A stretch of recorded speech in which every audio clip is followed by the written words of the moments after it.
Aku bertanggung jawab atas pekerjaan penyiraman di gereja.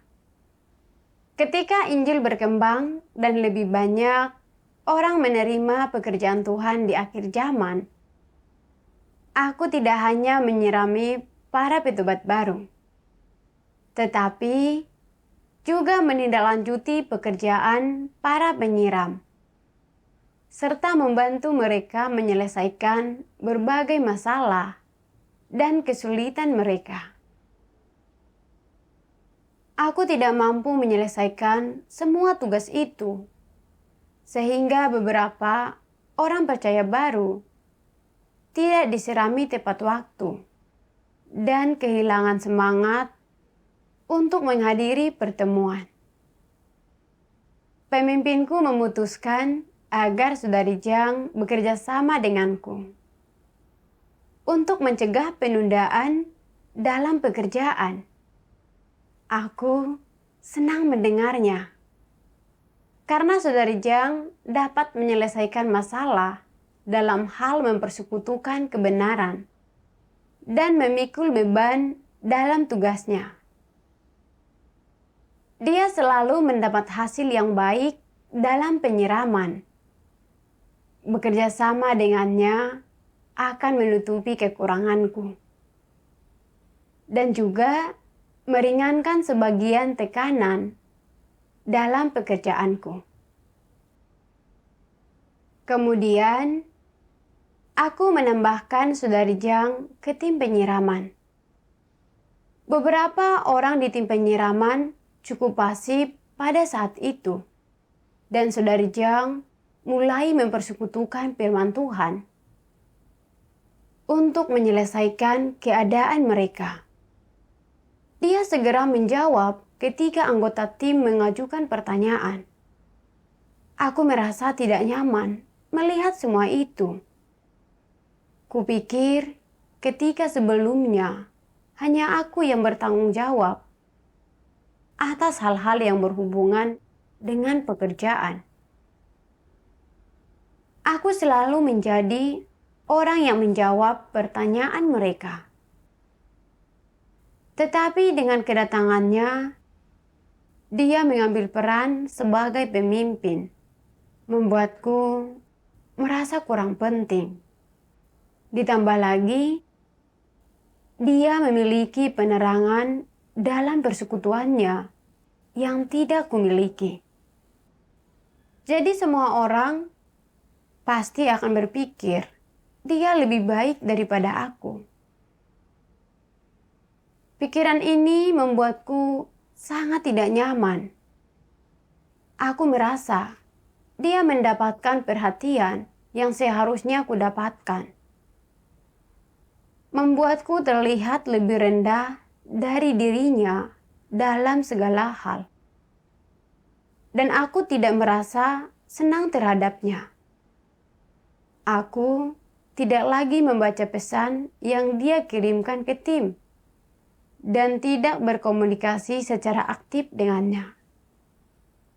Aku sengaja menjauhinya karena aku tidak secara aktif memberitahukan keadaan pekerjaan kami yang terkini kepada Saudari Jang. Bahkan setelah beberapa hari, dia tidak dapat mengetahui keadaan saudara-saudari yang sebenarnya. Dan pekerjaan kami tidak berlanjut. Aku tahu seharusnya aku berbicara dengan anggota tim penyiraman tentang keadaan dan pergumulan mereka untuk mempersekutukan dan menyelesaikannya dengan segera. Namun kemudian aku berpikir tentang Saudari Jang yang mengambil peran sebagai pemimpin. Dan ada pemahaman yang tersirat di antara semua orang bahwa Saudari Jang yang terutama menangani pekerjaan penyiraman. Aku takut jika aku menyelesaikan masalah anggota tim dan pekerjaan berjalan dengan baik. Beberapa saudara-saudari yang tidak mengetahui situasi sebenarnya akan mengatakan itu berkat Saudari Jang. Dan mereka pasti akan jauh lebih menghargai dirinya. Maka aku pasti menjadi tak terlihat. Jadi aku tidak bersekutu dengan anggota tim penyiraman.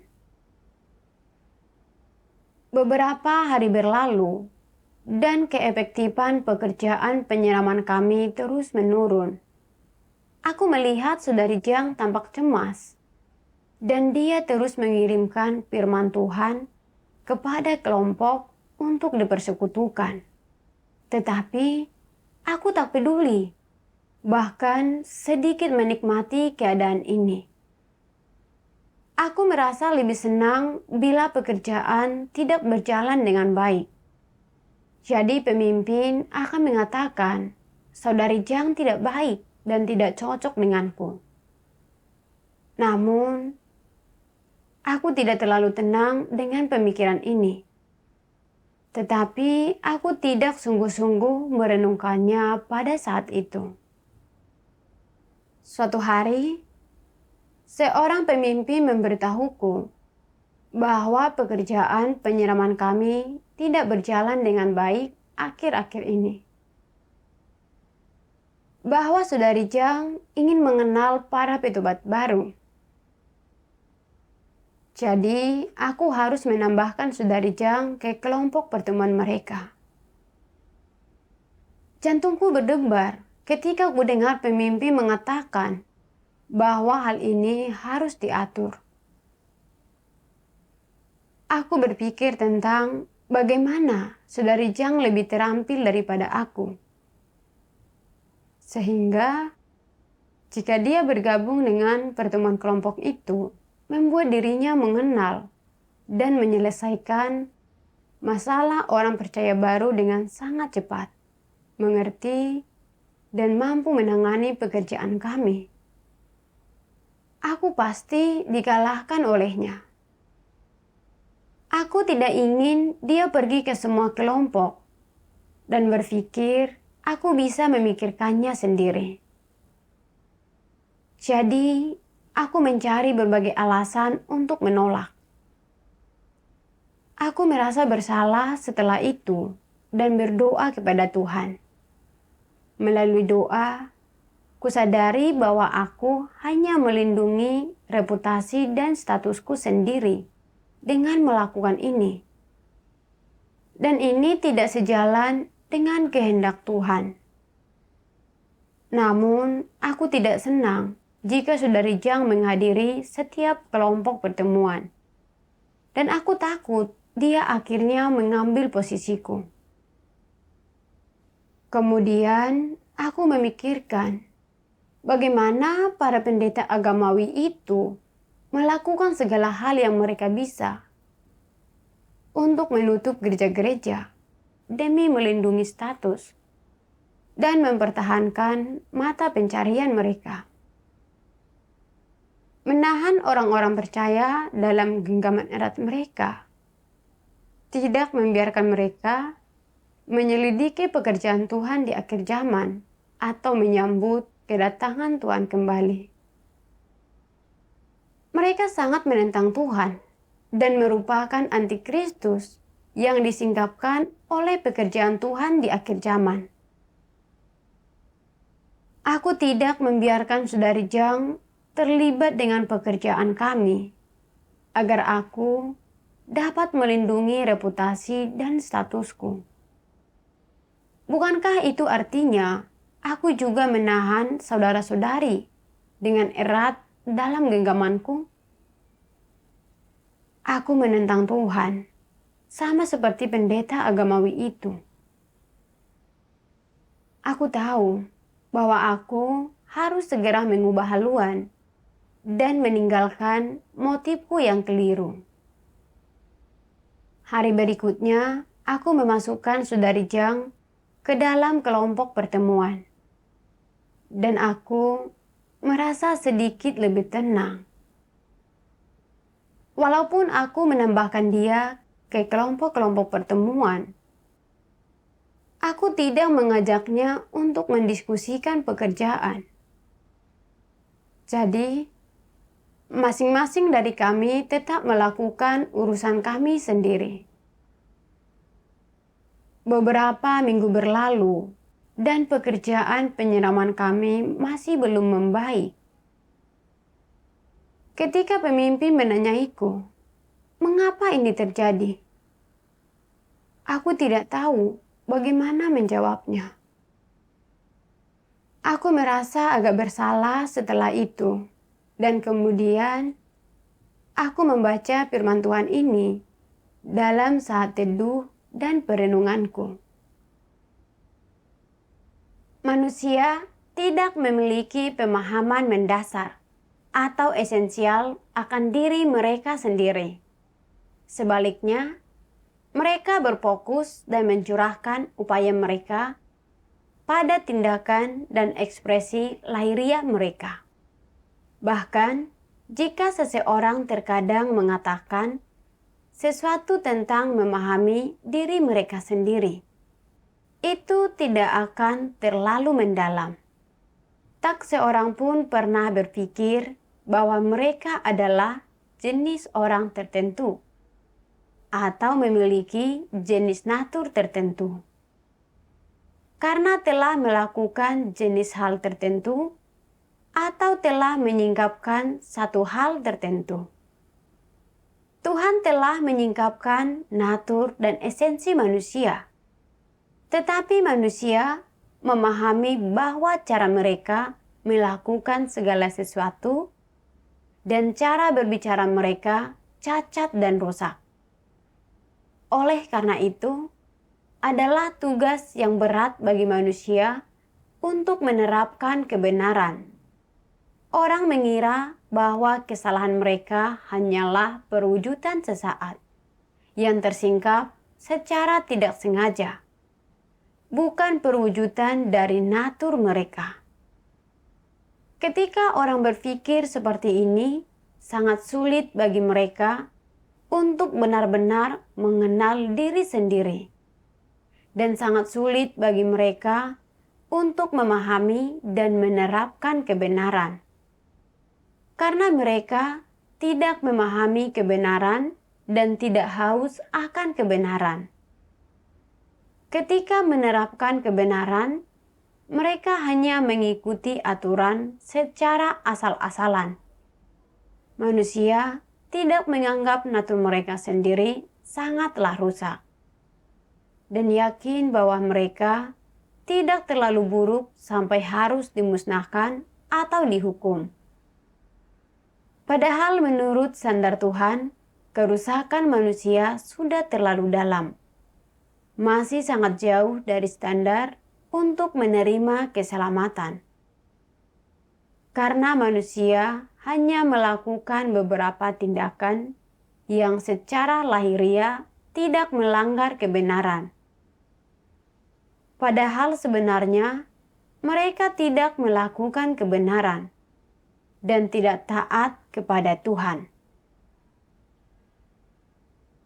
Setelah merenungkan firman Tuhan ini, aku mengerti bahwa untuk mengenal diriku sendiri, aku harus membandingkan pemikiran, motif, dan sudut pandangku dengan firman Tuhan.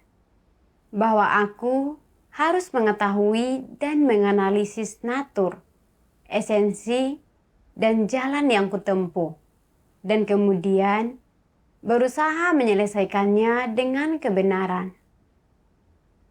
Itulah satu-satunya cara agar benar-benar berubah dan bertobat. Jika kita hanya mengakui bahwa kita memiliki watak yang rusak, atau bahwa kita melakukan sesuatu yang keliru, tanpa mengetahui natur dan esensi kita sendiri, tanpa melihat seberapa dalam kerusakan kita, atau betapa berbahayanya keadaan kita. Kita tidak akan rindu mencari kebenaran dan mengejar perubahan, apalagi benar-benar bertobat. Kusadari aku hanya mengakui bahwa aku mengejar reputasi dan status, dan itu berarti menentang Tuhan.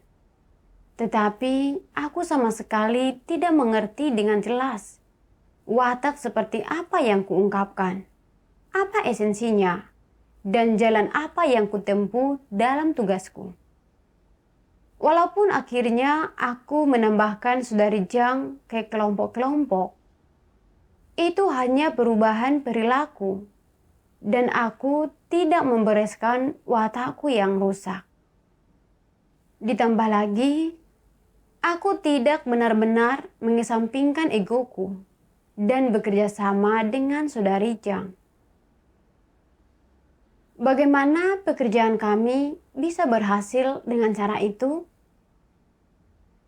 Aku berdoa setelah menyadari hal itu. Memohon agar Tuhan membimbingku untuk benar-benar mengenal diriku sendiri. Suatu hari, aku membaca firman Tuhan ini dalam saat teduhku. Ada beberapa orang yang selalu takut bahwa orang lain lebih baik daripada mereka dan lebih tinggi daripada mereka. Bahwa orang lain akan dihargai, sedangkan mereka diabaikan. Ini mengakibatkan mereka menyerang dan mengecualikan orang lain. Bukankah ini contoh perasaan iri terhadap orang-orang yang lebih mampu daripada diri mereka sendiri? Bukankah perilaku semacam itu egois dan hina? Watak macam apa ini? Ini adalah watak yang jahat. Ini adalah watak yang hanya memikirkan kepentingannya sendiri. Hanya memuaskan keinginannya sendiri, tidak menunjukkan perhatian terhadap orang lain atau kepentingan rumah Tuhan. Orang-orang semacam ini memiliki watak yang buruk, dan Tuhan tidak mengasihi mereka. Para antikristus menganggap kepentingan rumah Tuhan dan gereja sebagai kepentingan mereka sepenuhnya, sebagai milik pribadi yang harus mereka kelola sepenuhnya, tanpa campur tangan orang lain. Satu-satunya yang antikristus pikirkan ketika melakukan pekerjaan gereja adalah kepentingan diri mereka sendiri, status mereka sendiri, dan citra mereka sendiri. Antikristus tidak mengizinkan siapapun merugikan kepentingan mereka, apalagi membiarkan siapapun yang memiliki kualitas dan mampu menyampaikan pengalaman dan kesaksiannya mengancam status dan gengsi mereka. Karena itu, mereka berusaha meremehkan dan menganggap sebagai pesaing orang-orang yang mampu menyampaikan pengalaman dan kesaksian, serta yang mampu mempersekutukan kebenaran dan membekali umat pilihan Tuhan. Dan antikristus berusaha mati-matian untuk mengasingkan mereka dari orang lain, merusak reputasi mereka, dan menjatuhkan mereka. Baru setelah itulah antikristus akan merasa tenang.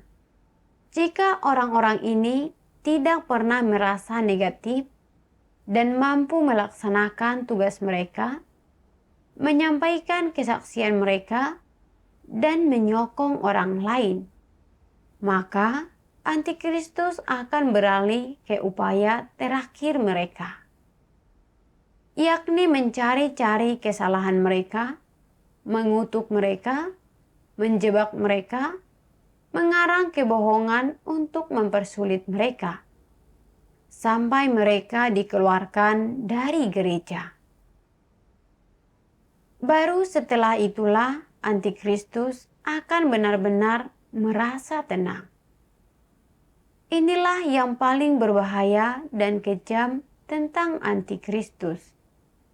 Ketika ada orang yang menonjol setelah melakukan sedikit pekerjaan, atau ketika ada orang yang mampu menyampaikan pengalaman dan kesaksian nyata sehingga memberi manfaat, mendidik kerohanian, dan menyokong umat pilihan, dan membuat diri mereka sangat diterima oleh semua orang.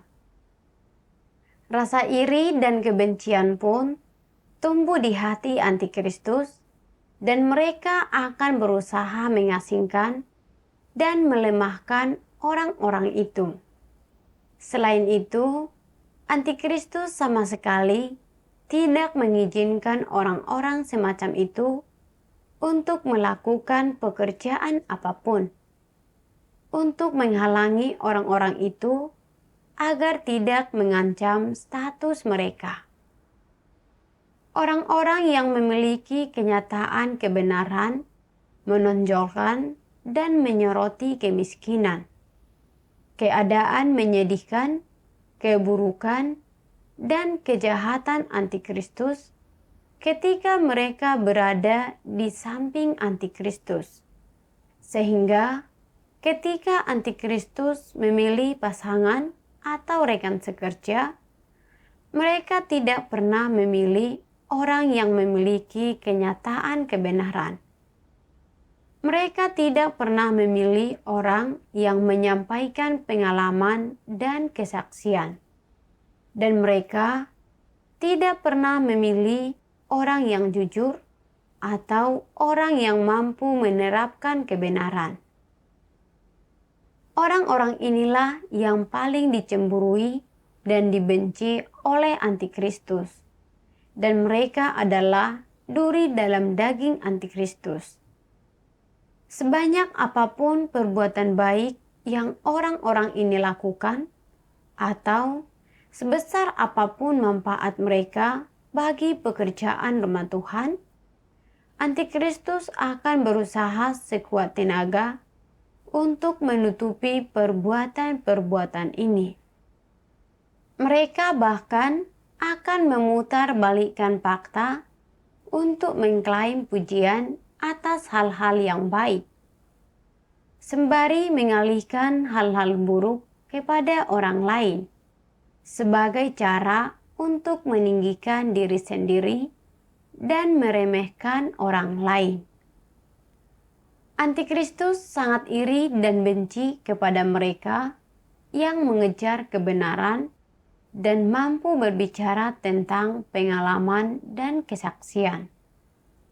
Mereka takut orang-orang ini akan mengancam status mereka sendiri, sehingga mereka akan melakukan segala cara untuk menyerang dan mengucilkan mereka. Antikristus melarang saudara-saudari mendekati mereka, menjadi dekat dengan mereka, ataupun mendukung atau memuji orang-orang yang mampu berbicara tentang pengalaman dan kesaksian. Hal inilah yang paling memperlihatkan natur iblis dalam diri antikristus yang muak akan kebenaran dan membenci Tuhan.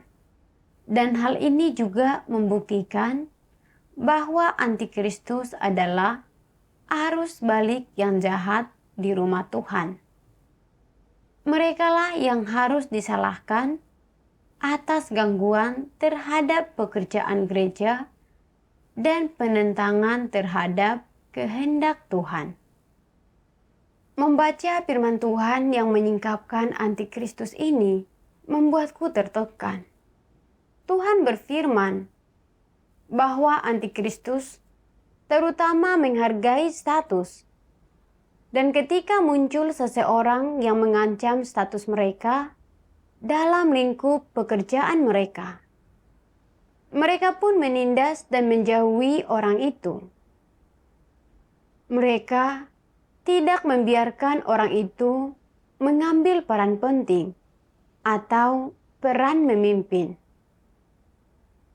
Dan antikristus bahkan akan mengorbankan kepentingan gereja demi melindungi status mereka sendiri. Mereka sangat egois dan jahat. Bukankah perilakuku persis seperti perilaku antikristus? Sejak saudari Jang datang untuk bekerja sama denganku, kulihat dia lebih bagus dalam pekerjaan itu dan dalam mempersekutukan kebenaran dibandingkan diriku. Aku kesal karenanya, dan aku menganggapnya sebagai musuhku, lawanku. Kupikir dengan kedatangannya, dia mengambil peran sebagai pemimpin dan mendapatkan perhatian yang seharusnya kudapatkan. Dan jika dia lebih meningkatkan kinerja kerja kami, itu akan membuatku terlihat tidak kompeten. Karena hal ini, aku sengaja menjauhinya. Alih-alih secara aktif bekerja sama dengannya dan menolongnya membiasakan diri dengan pekerjaan kami. Ketika kulihat pekerjaan penyiraman kami dirugikan, aku tidak menindaklanjuti pekerjaan ataupun menyelesaikan masalah. Sebaliknya, aku takut jika aku menyelesaikan masalah dan hasilnya lebih baik, saudari Jang yang akan mendapatkan pujian.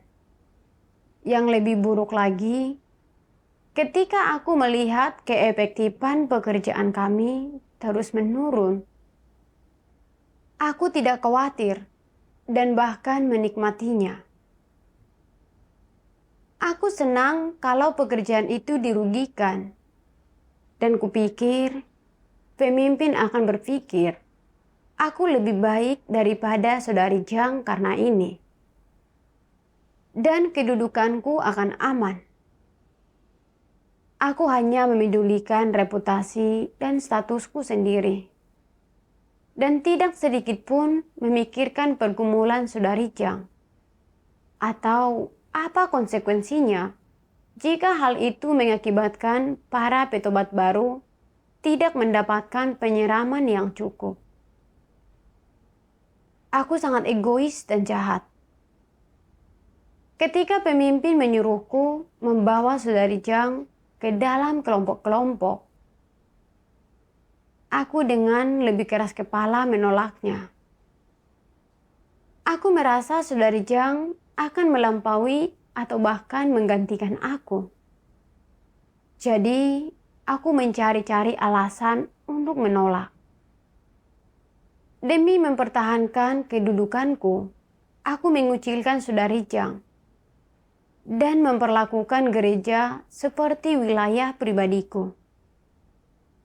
Dalam lingkup tanggung jawabku sendiri, aku tidak memberikan kesempatan untuk menonjol atau membiarkan kekuatannya bersinar. Aku sedang menjadi seorang diktator. Bukankah ini menyingkapkan watak antikristus? Aku cukup terkejut. Tak pernah terpikirkan aku bisa begitu sombong dan jahat. Bahwa aku bisa begitu mengucilkan hanya demi mempertahankan statusku sendiri.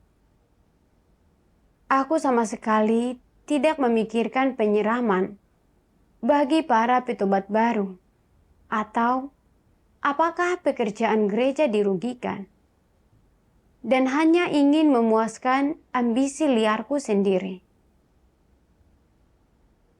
Aku benar-benar mabuk kepayang terhadap reputasi dan status. Kemudian, aku membaca bagian dari firman Tuhan ini.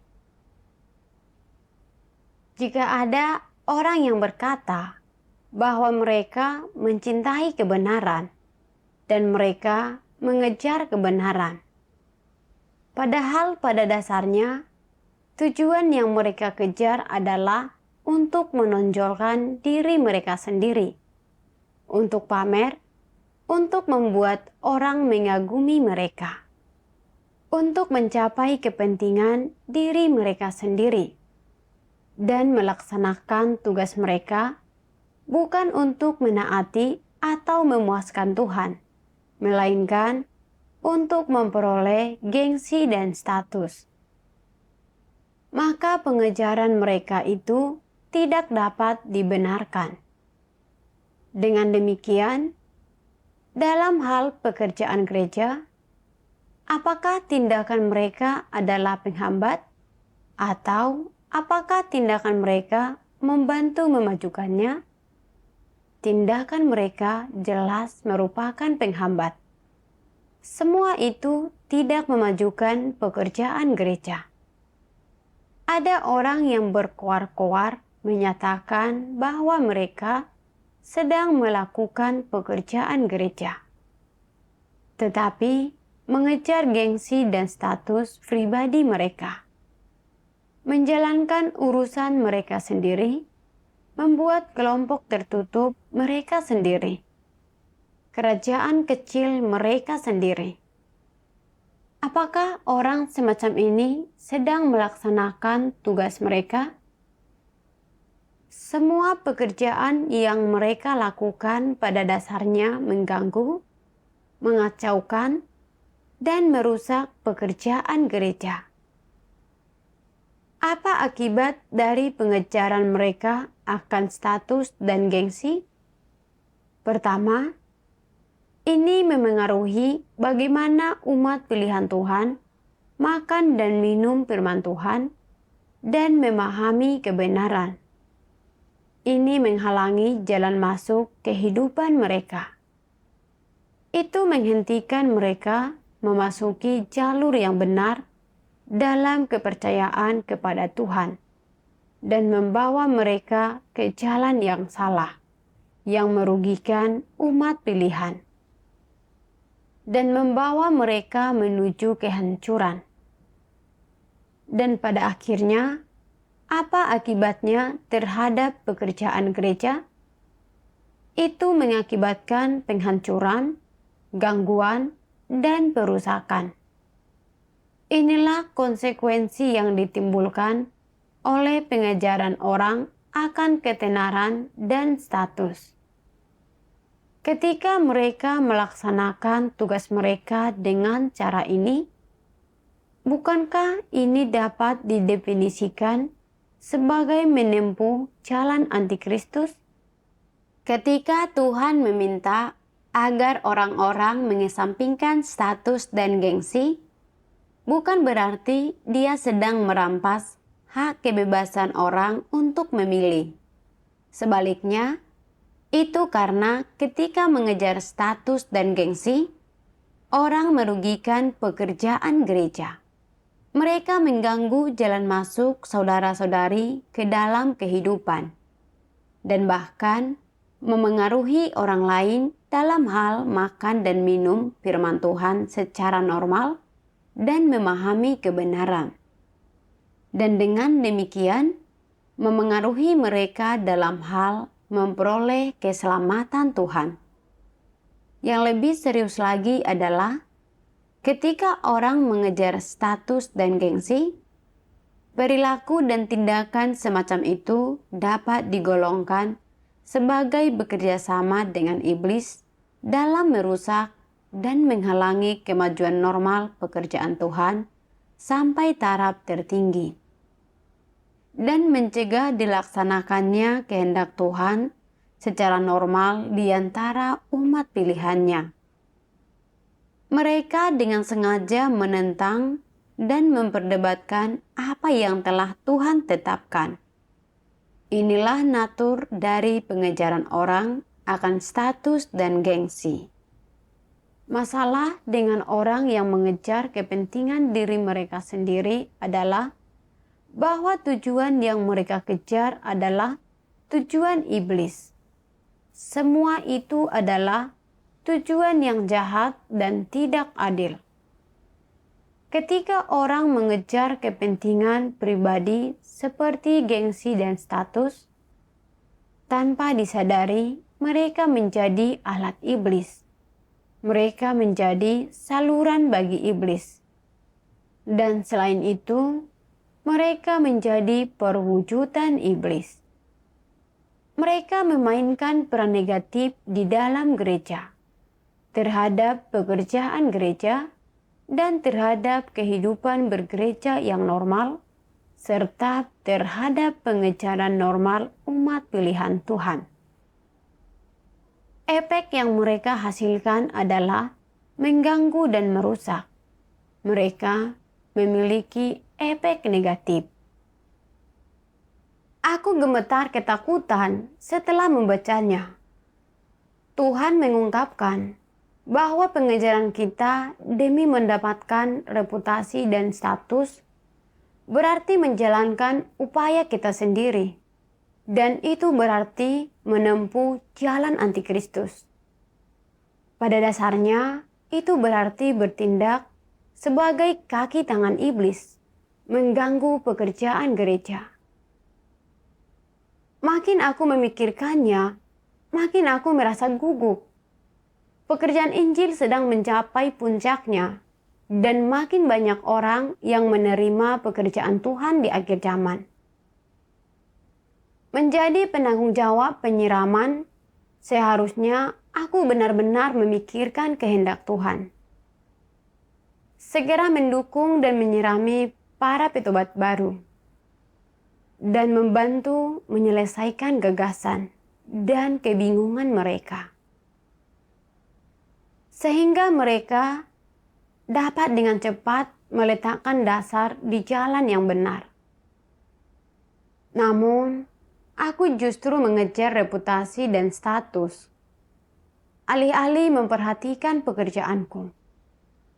Aku tidak berusaha keras dalam tugasku, membayar harga, atau memikirkan cara terbaik untuk menyirami para petobat baru. Dan bahkan tidak ingin orang lain terlibat. Bukankah aku sedang mengganggu pekerjaan gereja?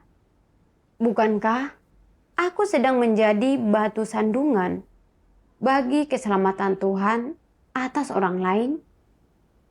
Aku adalah alat iblis, memainkan peran negatif, dan aku sedang menempuh jalan antikristus melawan Tuhan. Aku bertanggung jawab atas pekerjaan penyiraman, tetapi tidak dapat menanganinya sendiri. Jadi pemimpin mengatur agar saudari Chang membantuku, yang merupakan hal baik. Dan setiap orang yang teliti atau berakal sehat akan secara aktif bekerja sama dengan orang lain, guna menawarkan dukungan dan penyiraman untuk orang percaya baru sesegera mungkin. Namun, aku sama sekali tidak memikirkan pekerjaan gereja. Demi mempertahankan reputasi dan statusku, aku mengucilkan saudari Chang, menjauhkannya dari saudara-saudari, dan mencegahnya membantu saudara-saudari menyelesaikan masalah mereka, yang merupakan penghalang serius bagi pekerjaan penyiraman kami dan menunda jalan masuk kehidupan saudara-saudari. Itu berarti aku tidak melakukan tugasku. Itu jelas melakukan kejahatan. Jika aku masih tidak bertobat, aku tahu Tuhan akan menyingkap dan mengusirku sebagai antikristus. Kusadari ini adalah hal yang menakutkan, dan aku sangat menyesali semua tindakan dan perilakuku. Aku berdoa, ya Tuhan, aku telah mengejar reputasi dan status, mengganggu pekerjaan gereja. Aku tidak memiliki kemanusiaan. Semua yang kuperbuat adalah menentangmu. Tuhan, aku ingin bertobat kepadamu. Aku membaca bagian lain dari firman Tuhan setelah itu. Jangan selalu melakukan segala sesuatu demi kepentinganmu sendiri dan jangan selalu mempertimbangkan kepentinganmu sendiri. Jangan mempertimbangkan kepentingan manusia dan jangan memikirkan harga diri, reputasi, dan statusmu sendiri. Engkau harus terlebih dahulu memikirkan kepentingan rumah Tuhan dan menjadikannya prioritas utamamu. Engkau harus mempertimbangkan kehendak Tuhan dan mulailah dengan merenungkan apakah engkau tidak murni dalam memenuhi tugasmu? Apakah engkau telah setia memenuhi tanggung jawabmu dan mengerahkan seluruh tenagamu atau tidak? Serta apakah engkau telah dengan sepenuh hati memikirkan tugasmu dan pekerjaan gereja atau tidak? Engkau harus memikirkan hal-hal ini. Renungkanlah hal-hal ini sesering mungkin dan pahamilah semuanya itu. Maka akan menjadi lebih mudah bagimu untuk melaksanakan tugasmu dengan baik. Jika kualitasmu buruk, jika pengalamanmu dangkal, atau jika engkau tidak cakap dalam pekerjaanmu, berarti mungkin ada beberapa kesalahan atau kekurangan dalam pekerjaanmu, dan hasilnya mungkin tidak terlalu baik.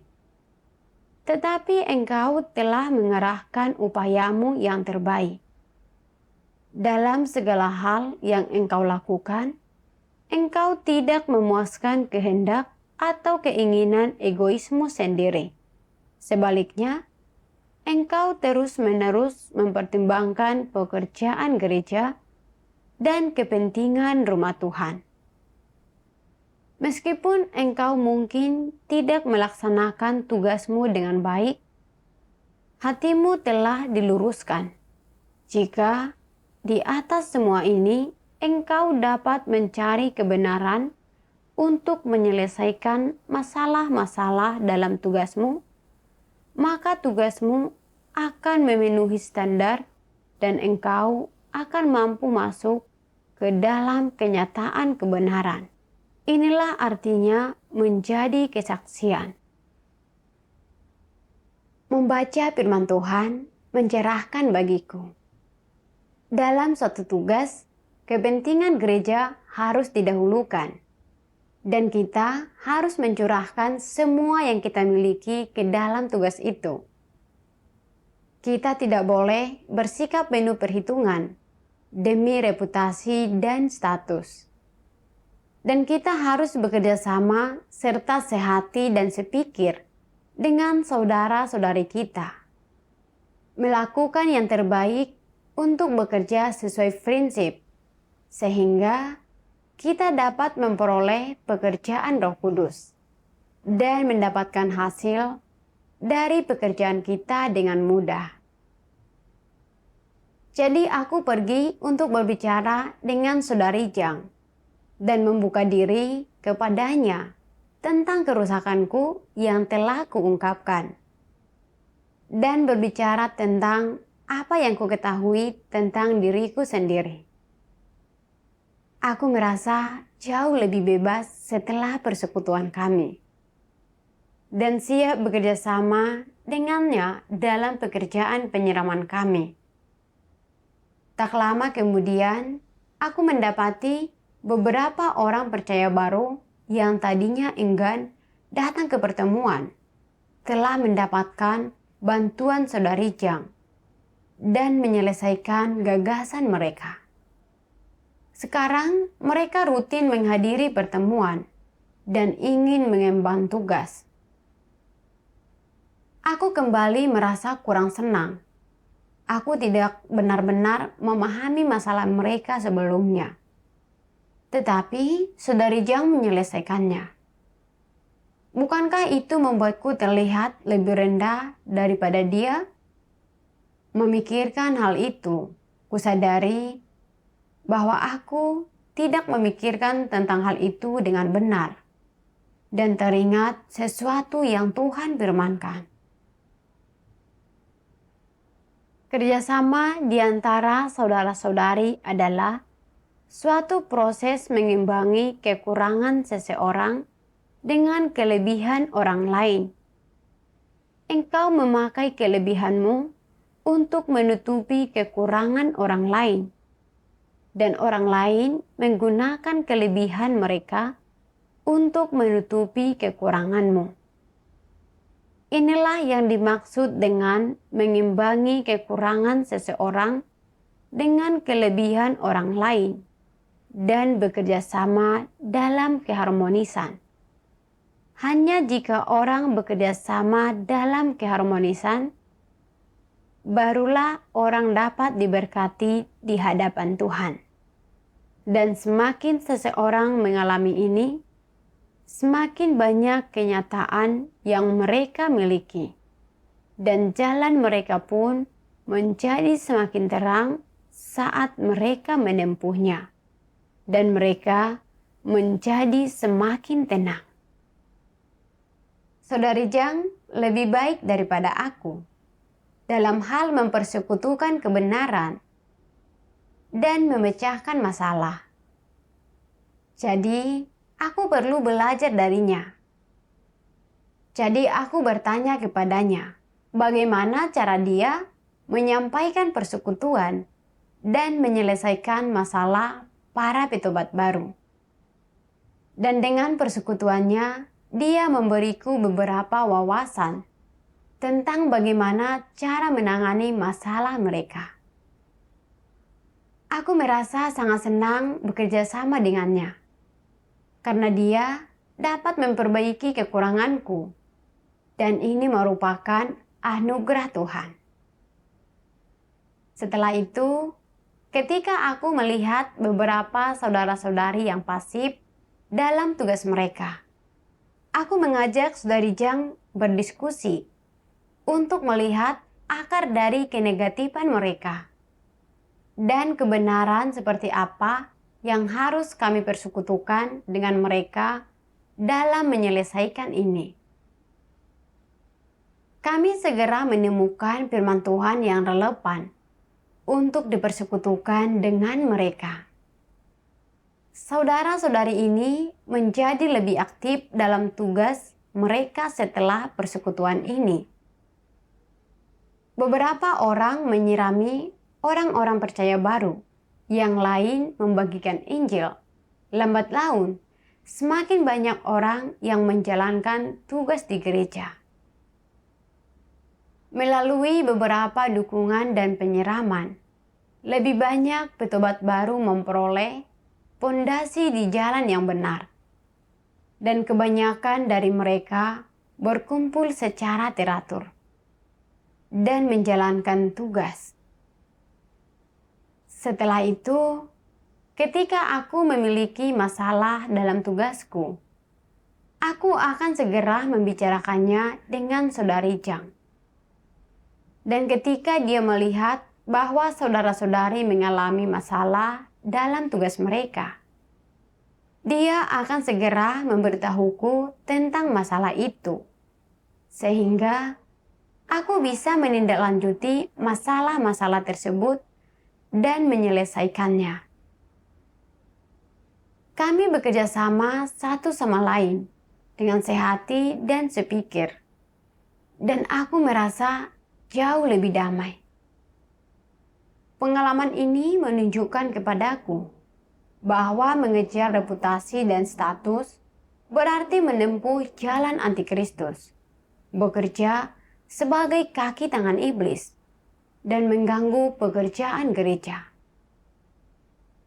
Jika bukan karena penghakiman dan penyingkapan firman Tuhan, aku tidak akan pernah menyadari kerusakan yang kuungkapkan atau watak antikristus dalam diriku. Dan aku tidak akan pernah melepaskan keinginanku akan status dan bekerja sama dengan saudari Jang. Aku sangat bersyukur atas keselamatan Tuhan.